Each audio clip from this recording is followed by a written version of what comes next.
but none was to be found. The baby will be stillborn, he informed me. Later in the afternoon, I received blood donated by Monty. Immediately, I felt a tingling in my passage. I asked the doctor, although the baby is dead, will I still experience this feeling? He replied, yes. I pleaded with him to cut me to take the baby, but he was adamant that it didn't make sense. Can you imagine how I was feeling? All this while, my doctor sat there whistling, trying to make me feel comfortable. With no contractions and no pain, he urged me, let's go, we have to do this now.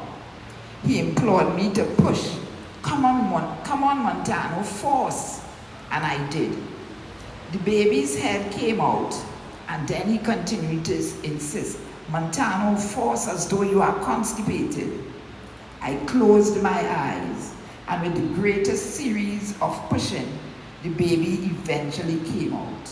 But no crying was heard, no movement. After a few moments, the doctor started pumping out mucus, pouring ice water over the baby's heart, administering oxygen, and slapping the infant. The baby then made a faint cry. I remember the doctor saying, not good enough. He repeated the process. After the second set of slaps, the baby cried. I sighed with relief. The doctor turned to me and whispered, you had a boy, and he will not be sick one day. Before Machel was rushed, he will not be sick one day. Before Machel was rushed off to an incubator, but the action did not stop there. When my son was brought back to me later on, it was not my baby. 2 boys were born at the same time, and their name tags were exchanged. Can you believe it? From that moment, I knew in my heart that Machel was destined for a purpose. Little did I know how great his journey would be. Machel Jesus Montano is definitely a gift.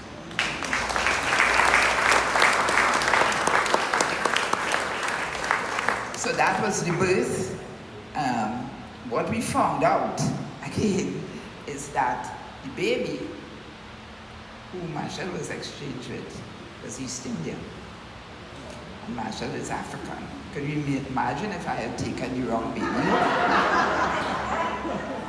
Bitch, we wouldn't have been here today. And there might have been a chutney Soca on up.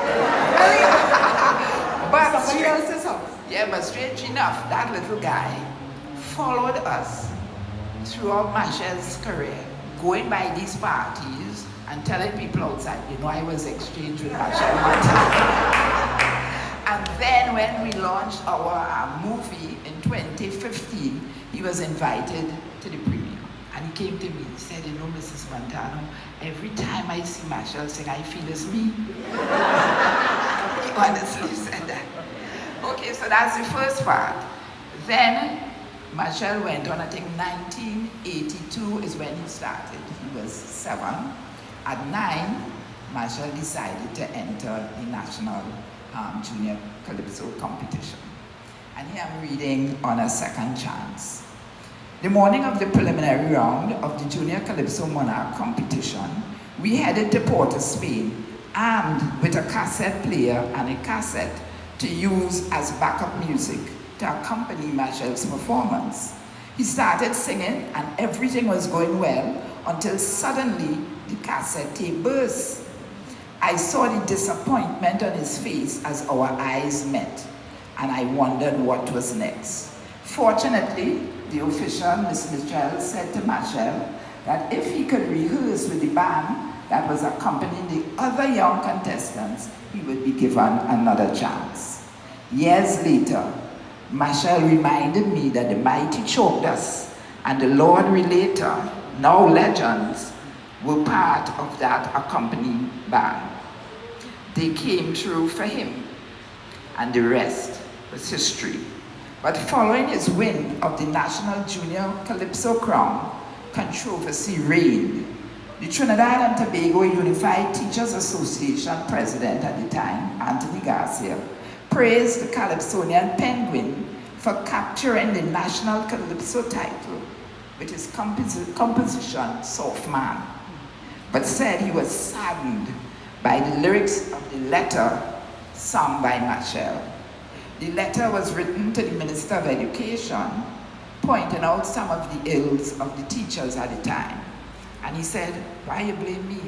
I'm just following the footsteps of my teacher. And this song led to the banning of half day for cricket for the teachers. So that controversy started and continued throughout his career.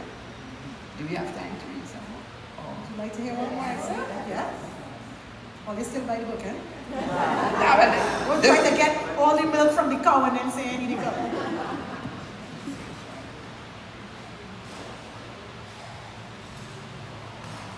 Good. In writing this chapter, I wondered, what will my readers want to know about Machel at this stage? You learned about the early years, the Winer Boy period, the very transformative high-definition HD years, and his present status as Monk Monty. But are you interested in how he achieved success as young or so young amidst so many challenges, and how he was able to sustain such a successful career over 4 decades? Are you curious? I ask any of my readers or any of the naysayers we encountered over the decades, I ask, do you really believe that it's all about the Soca Mafia? I smile broadly when I think about this. And I explain to people, as we will see here, that Soca Mafia, I wish that if you could have a career for 43 years, and I will love to be part of that mafia, to be at the head, to be one of the more popular ones, and to do so well. I would love to be that mafia, but unfortunately it was not like that. And following this, I explained that I base everything on core values. I taught my children, I have 2 boys, I taught my children basic, or Monty and I, core values.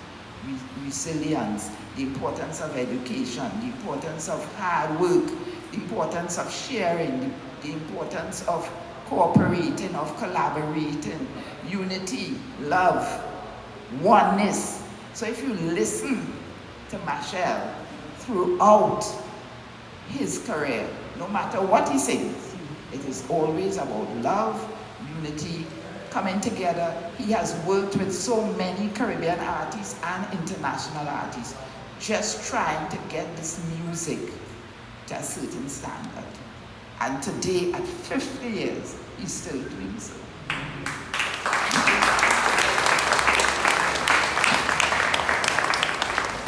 Shall we hear a testimonial from someone else who Machel has worked with, who has been mentioned several times tonight, Nicholas Branca?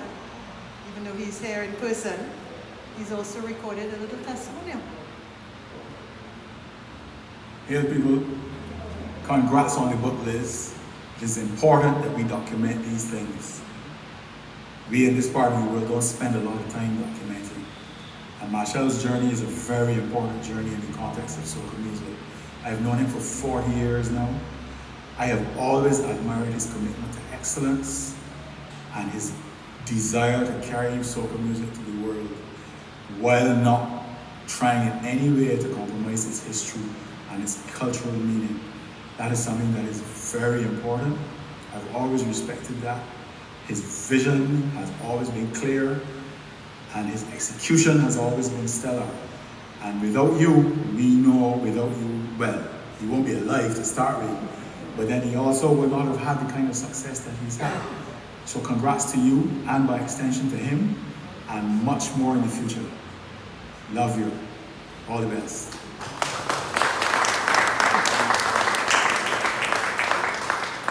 So lady, you mentioned so many things on which one could spend an entire evening speaking in that list of core values. Let me take you to a time which you talk about in the book, which was described, known as the Bajan invasion. Alison Hines is sitting in the front, people. Let's give it up for Alison Hines. Leader perhaps of the Bajan invasion. You talked about the struggle, about perseverance, about learning, being open to doing so, not always being on top. Tell us something about what that period was like and how you managed through it, because it was, here you were doing very well on top, and in came this wave, which may have been inexplicable to many in Trinidad and Machel circle, and for him himself, that took over. What was that like, and how did you approach and manage through that? Well, if you know Machel at all, Machel welcomes competition, Machel welcomes freshness, and Machel appreciates. Machel has never been envious or jealous, or like when Alison and they came to Trinidad, Machel first was there at the top, and then the Bajan invasion became a major part of Trinidad and Tobago. And the artists that came, like Alison and Edwin Yearwood and the bands, were really of great quality. So we decided, okay, that's the best. And when they were given the opportunities, we embraced it. Like we never went to the promoters and said anything because it was good. However, that was 1996. But nothing goes unnoticed by Machel Montano. Nothing. Absolutely nothing. So therefore, in 1996, Machel said, we have to do better. We are not going to sit there and be envious, but we need to do better. What can we do to be better? And this is what he did. He took up his entire band, including his management, Monty and myself, and we went to New York and lived in an apartment. And there they decided they are going to record the type of music that is going to be the standard that we could regain our position. And here comes 1997. And we did an album called Heavy Duty. Big truck, and that changed the face of soca music. And that's how we do it. We don't complain, we don't cry down, we look within and say, what do we have to do to make sure? And this is what he did. So with Big Truck, you had the music going fast. Then he decided in the middle of the music, he's going to slow it down. And then he introduced the Hawaiian guitar, right? But before that, he came and he asked me, lady, what is the one thing that is the biggest thing in Carnival? The big truck. And he said, they can't beat this. And then when he played the song for me, it's okay. But I know from that when he tell you this is a hit, it's a hit. And that album remained one of our greatest albums that was driven by that motivation from the Bajan invasion.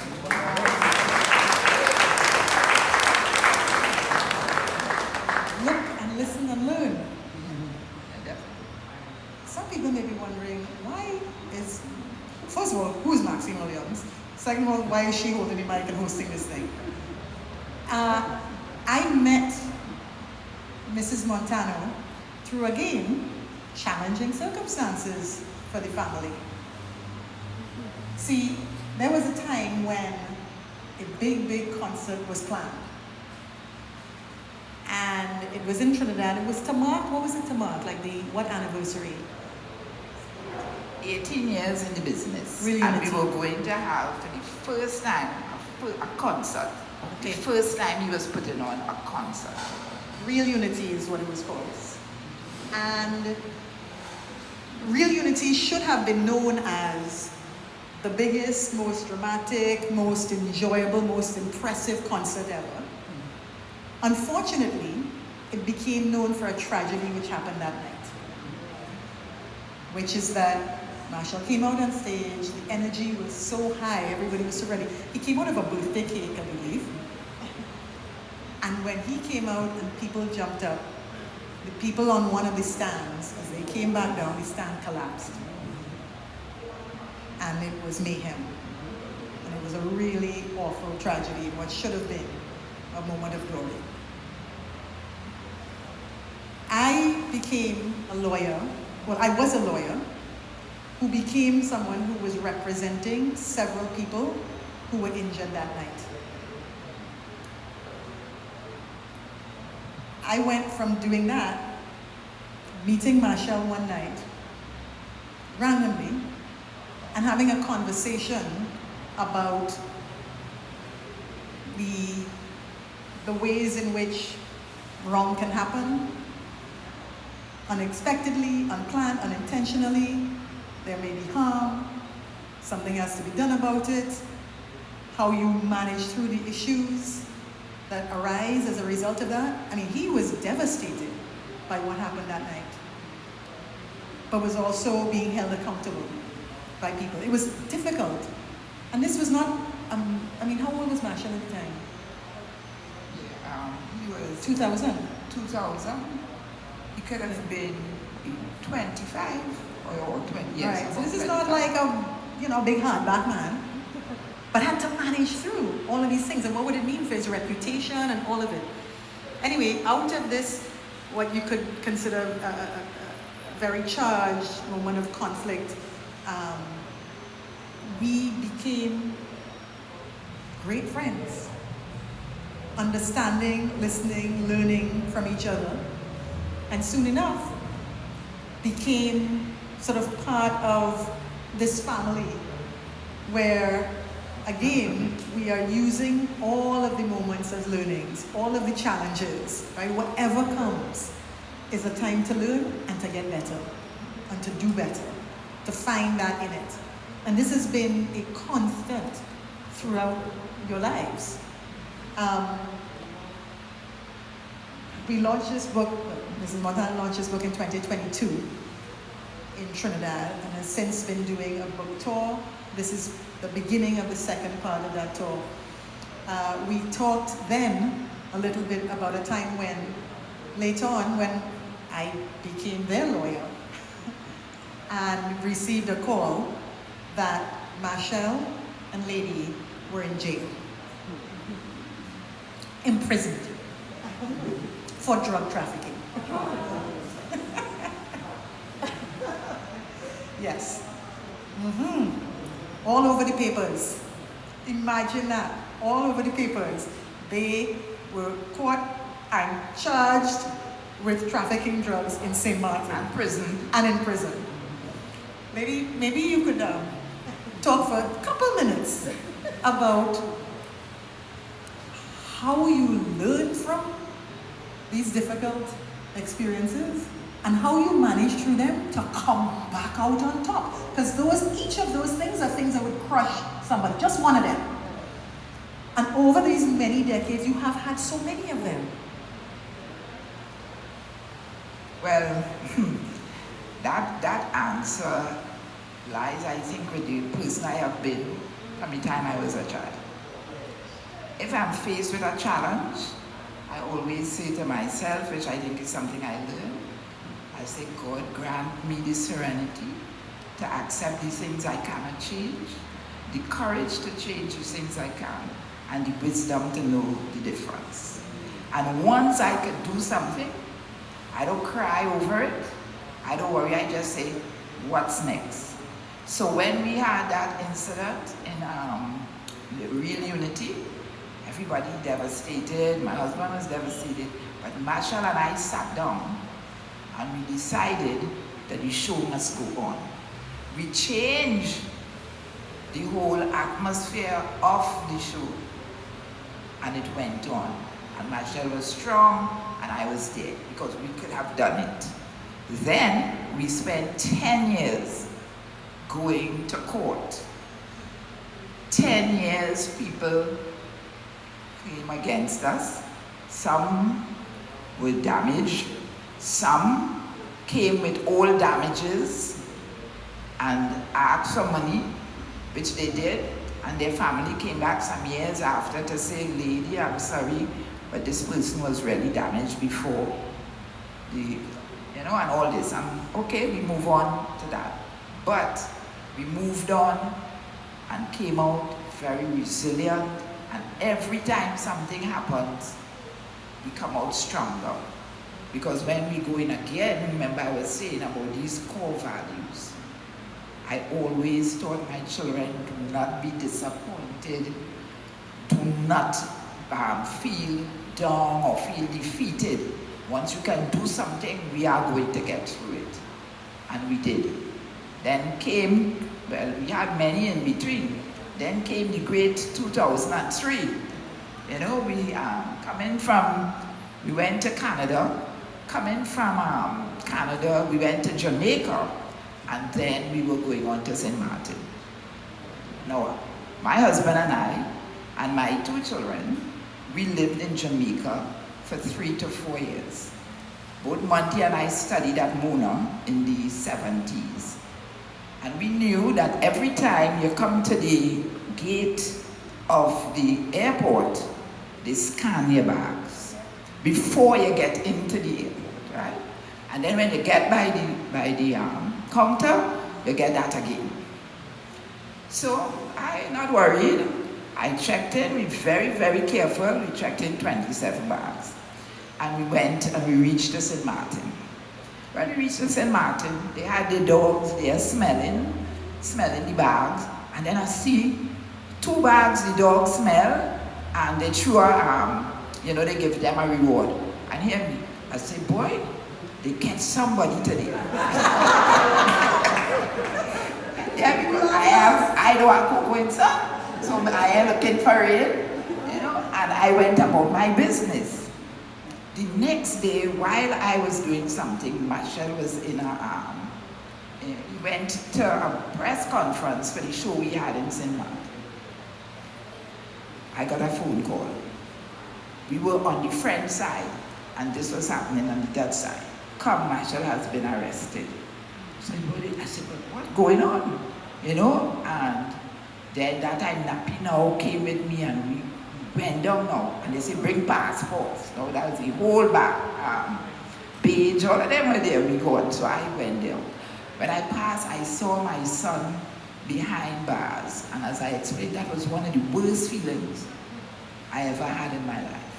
And I got up to the room with the officers, and they started talking and say, well, we found 2 bags, each weighing 90 pounds of marijuana. One with the name of Machel Montano, and one in the name of Elizabeth Montano. So I started to laugh. I said, that had to be a joke.